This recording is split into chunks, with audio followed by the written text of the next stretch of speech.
All right. So short introduction, who I am for those who don't know me yet, and what I do at the Chamber of Commerce. I am a startup advisor at the Chamber, and I also help people to get the necessary funding that they need for their projects. For startups, but as well for SMEs and also multinationals. And crowdfunding is always one of the types of fundings that I check whether it is interesting for the company, yes or no. And through the whole of Flanders, I am a crowdfunding expert to support those Flemish companies to set up a crowdfunding campaign. And I'm also working on a crowdfunding book. But I also did a crowdfunding campaign myself with my company, Tiny Dreams, which is a brand for petite women. And to launch my company, I used crowdfunding as a way to promote my brand and an additional way to get funding. Now, we are organizing crowdfunding labs at the Chamber of Commerce, and we do this since 2015. From the beginning of 2015, we worked with experts, the agency Douw & Coder, which is a Dutch agency, and they guided over 1,000 crowdfunding campaigns over a period of 10 years. So they were really quite the experts, and they gave these labs at our chamber. But what we noticed is that there was a huge difference between the Dutch and the Belgian way of crowdfunding. And that's why in 2017, we decided to build up the expertise ourselves. And we had an in-house coach, which is me. And from the beginning of 2017, I'm helping entrepreneurs to set up a crowdfunding campaign. And every year, we have around 66 entrepreneurs that we help in those crowdfunding labs. The focus is mainly on reward-based crowdfunding. So crowdfunding where someone funds a company and they get a reward, so an experience or a product or a thank you in return.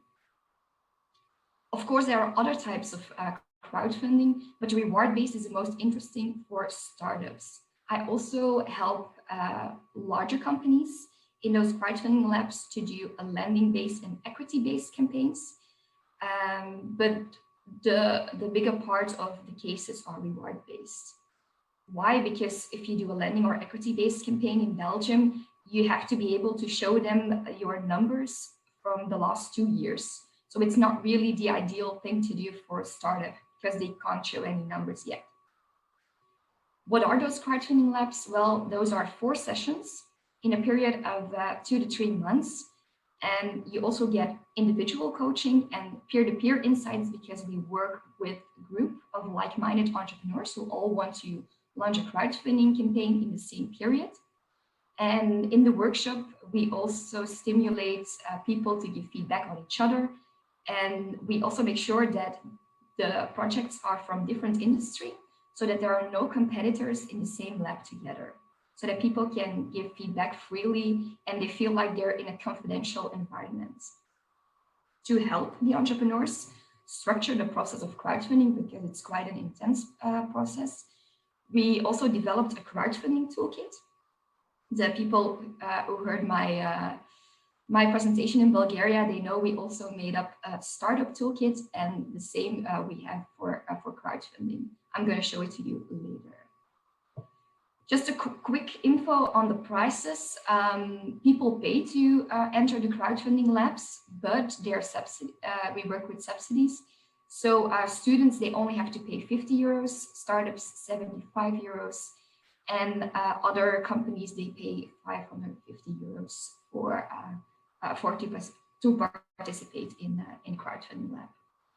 We start the process with an intake. Why? Because we need to check the project, whether the project is defined enough and whether the person behind the project has enough motivation to take on the crowdfunding campaign. Because as I said, it's an intensive project, it's an intense project, and you have to put a lot of time and effort in it to make it successful. Especially in Belgium, crowdfunding is quite innovative. When you compare it to other companies or to other countries, neighboring countries, you see that crowdfunding is a lot bigger than in Belgium. So you still need to do put a lot of effort in pitching what crowdfunding is, next to pitching your project and convincing people to fund your crowdfunding campaign. Now, how do we check whether the people are ready to do a crowdfunding campaign? First of all, we check whether the project is defined enough, because nobody wants to fund a vague project. So we need to make sure that they know what they want to do, that they can communicate this easily, that they know when they want to do it, how they want to do it, that they know what the goal amount is that they want to achieve, that they have an idea of rewards that they want to give if they do a reward-based crowdfunding. They also need to think about a deadline, because that's the thing about crowdfunding, is that it works with a deadline, because then you create a sense of urgency. When you make a campaign run over a period of 30 days, for example, then there is a huge sense of urgency that you have to fund the project within those 30 days to be part of the entrepreneurial dream of the person who is launching the crowdfunding campaign, and that you have to fund to get one of the rewards within that certain time frame. So we want the entrepreneurs to think about this deadline and to have an idea how long they want to run the campaign. Using a crowdfunding platform is a must for us. I don't know about you guys, but here in Belgium, if you want to set up your own crowdfunding on your website, then it's quite difficult, because you need to have all different functionalities on your website, like payment methods, and you have to have certain criteria. Also, you have to have additional information on your website so that you as an entrepreneur are protected when something goes wrong in the crowdfunding campaign. And crowdfunding platforms, they offer all of that, and they offer you a place where you can just launch your project and you don't have to think about anything else around it. So you can just focus on your core business. And that's why you always advise to use a crowdfunding platform. But using a crowdfunding platform is a strategic choice. Are you going to go with a national crowdfunding campaign, an international one? Are you going to go for a more creative-minded platform or a fashion platform? There are different niches here in Belgium, and we advise the person in front of us which platform they have to use. And then we also make sure that they realize that they have to use their existing network to start the campaign. And then 3 more questions we ask them is, do you want to be transparent about everything you do in your company? Because transparency is key with a crowdfunding, that you can communicate what you're going to do with the money that the people fund. That's a really important thing here in Belgium. People want to know, if they give you money, if they fund money, what you're going to do with it. So when we do a crowdfunding campaign here in Belgium, the entrepreneurs give the audience a visual with percentages, up to 1% exactly what they are going to do with the money, so that everyone can see, if they give 20 euros, what is going to happen with the 20 euros. And then if people are not into building up a large network or making a community of their customers, then we also don't advise to do a crowdfunding, because crowdfunding is a way of funding which of which the power lies in building a community around your network and building a community of your customers. So that's a really important one for us. I always give the example to the entrepreneurs. You have to not only communicate with your audience, with your customers, because communication is a one-way street, but you have to conversate. You have to build up a conversation. You have to know how your people feel about your product or service, and you want to have their input, and that input is important for you. That's why that's an important criteria before you can start a crowdfunding campaign. And of course, people mustn't be afraid to mobilize people, because you have to pitch your project a lot if you do a crowdfunding campaign to convince people to fund. If at that point the entrepreneurs are ready to do a crowdfunding campaign, then they can enter our lab. And to prepare themselves, they get a lot of cases and a booklet, Crowdfunding in a Nutshell, with which we try to prepare them even more. And when the entrepreneurs aren't allowed to participate in the program, we also give them these cases and booklets just to make them think more about the different aspects that need to be in place before you can start a crowdfunding campaign. So how does it look? We interviewed a lot of people who did a crowdfunding campaign in Flanders, and we documented them. Those are all going to be part of the book that I'm writing, but at the moment we made a little booklet for everyone who wants to participate in the crowdfunding labs, that they can already read those cases. And then the second thing, the crowdfunding in a nutshell, those are really the basics that you need to know before you start a crowdfunding campaign, so that they can read this in preparation of the crowdfunding lab. If they are allowed in the lab and they enter it, it consists of different parts. As I already mentioned, there are 4 sessions. During the first session, we build up the framework. And the framework is the strategy of the crowdfunding campaign. You probably all know this one, the golden circle of Simon Sinek. And in fact, storytelling is key in crowdfunding, and everything is built up around the storytelling when you communicate on your crowdfunding campaign. So that's also where we start.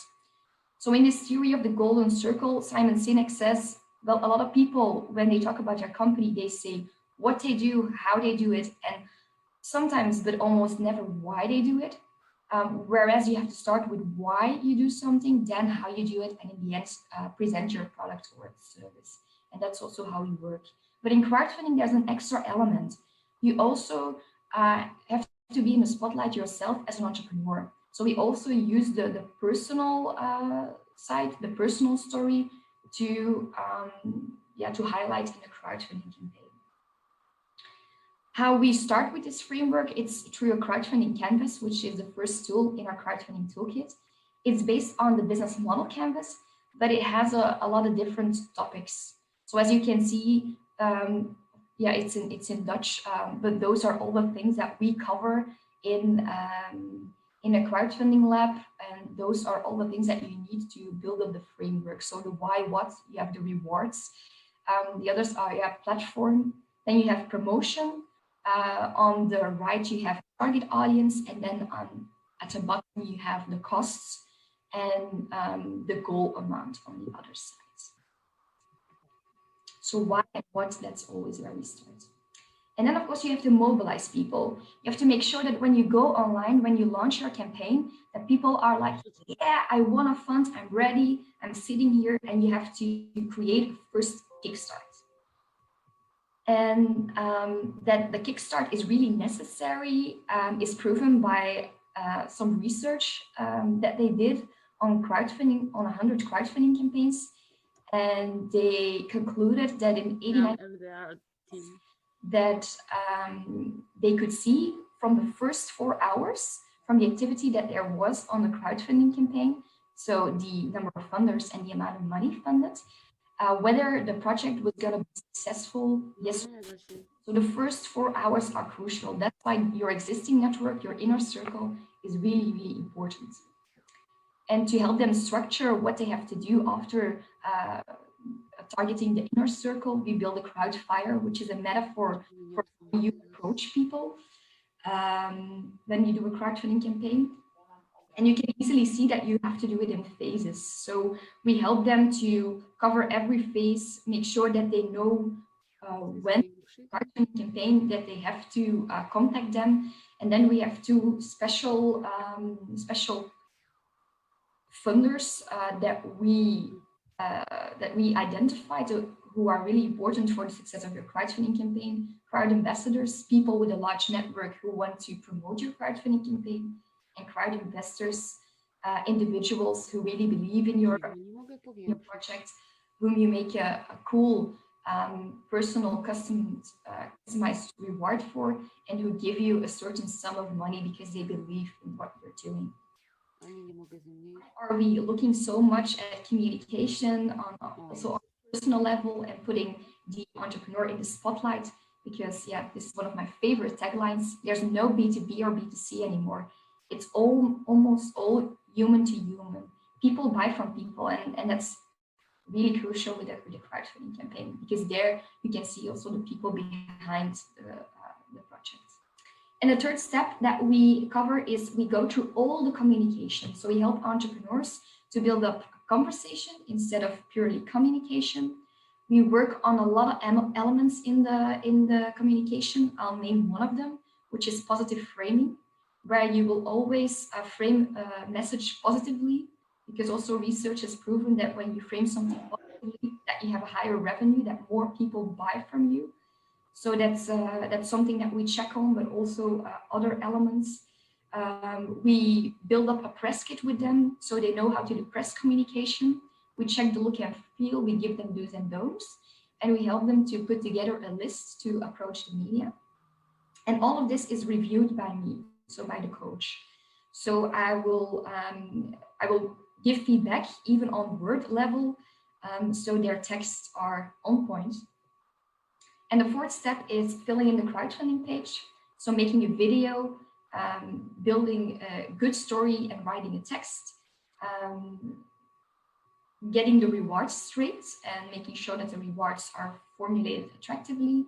So that's one of the last steps where we help them to fill it in. This is from, these two, by the way, are still online.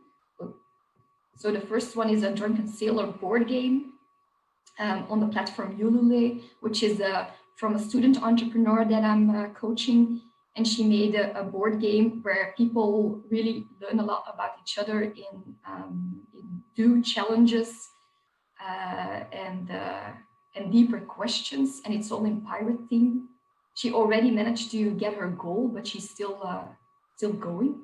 And then the other one, also still online at the moment at Kickstarter, which is Verusta, for student entrepreneurs who developed a trousers for I don't know how to say, Hilde, can you help me? Wielrenners in English. I'm just Newlanders. Ah ja, new.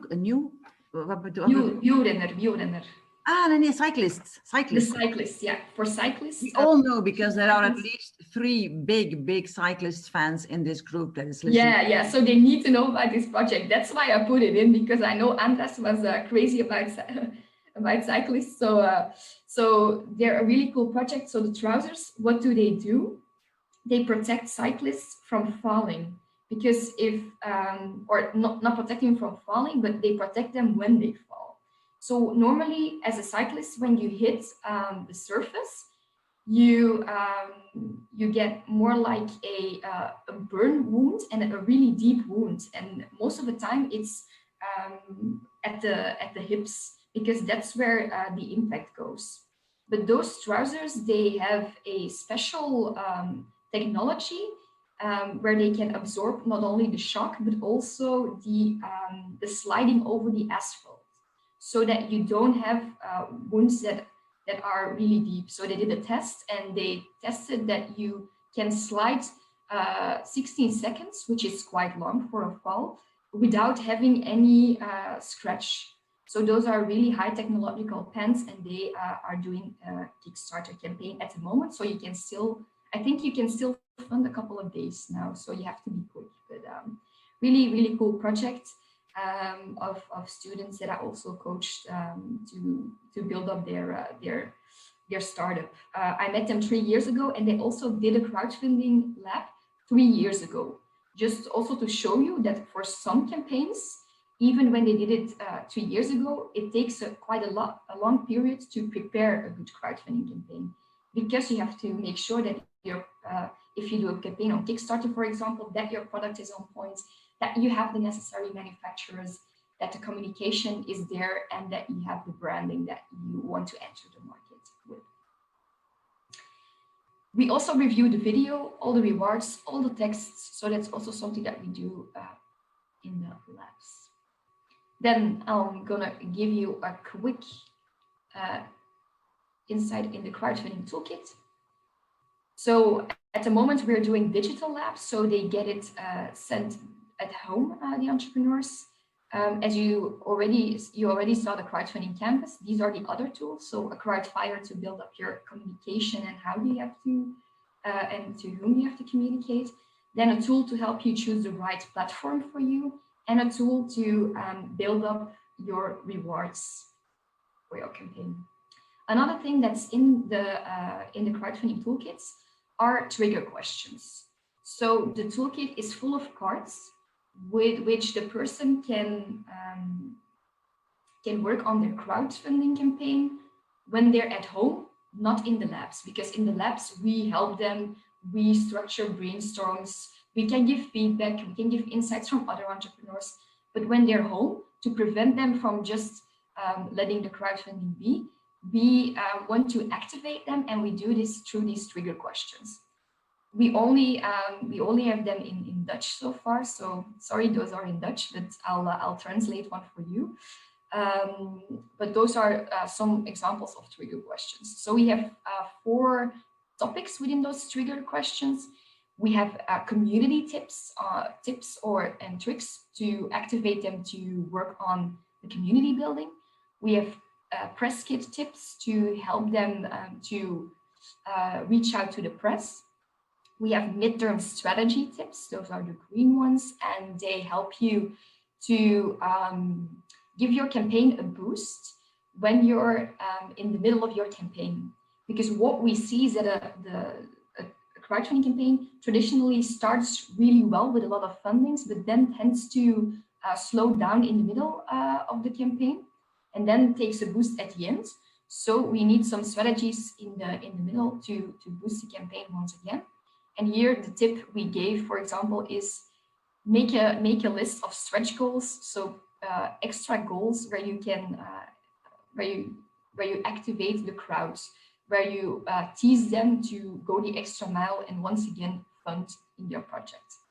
And then the last trigger questions are about your pitch video and about video materials during the crowdfunding campaign. And here we gave a tip: go look for crowdfunding campaigns with the same team or teams or products, and take a look, how does their pitch video look? Can you steal cool elements from them? Because of course you don't have to reinvent everything. Sometimes you can just take a successful case and use it and apply it for your own. So voila, that's what